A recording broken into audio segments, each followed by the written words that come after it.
If you have a truck camper, you're probably familiar with sketchy driving conditions from side-to-side sway and roll. In this video, we're gonna show you exactly how to solve that problem.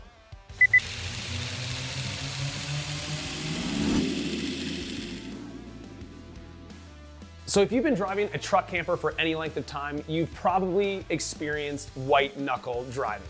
That side-to-side sway and roll that you get that forces you to just grip down and bear down on that steering wheel. Especially if you're driving down the highway and there's a crosswind, that vehicle is really gonna start teetering back and forth. Well, this is a Timbren SES Severe Service Kit, designed specifically for truck campers for that very reason. In each one of our truck camper kits, we use single convoluted AON rubber springs, and we do it for one specific reason.